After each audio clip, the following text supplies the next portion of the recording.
Hi guys, I'm Jalicy Bayan Ramos. For today's video guys, tayo ay magbibilad ng isdang aso-aso. Una, hiwa-hiwain muna natin ito.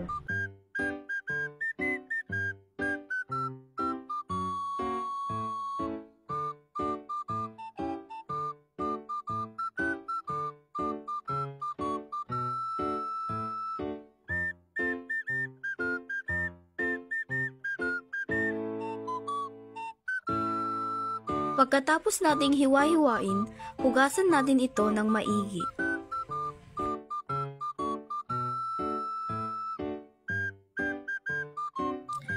Then after nating hugasan, hihiwain natin ito sa gitna at tatanggalin yung tinik.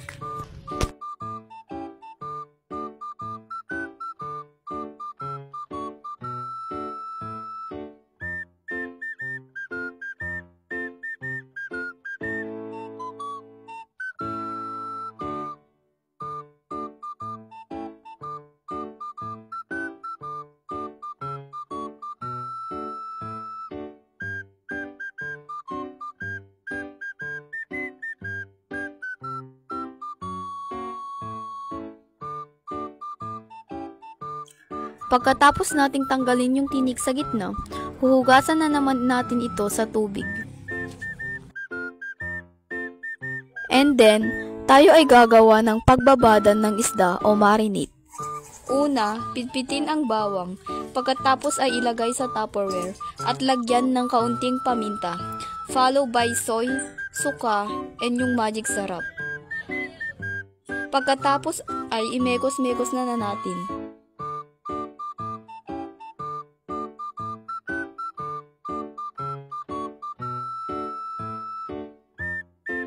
Pagkatapos nating imekos-mekos, ilagay na natin yung isda.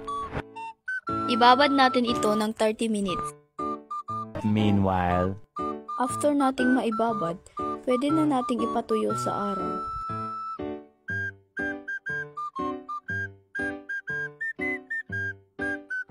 one eternity later. Ahunin na natin ang ating pinatuyo na isda o tinatawag nilang daing na aso-aso.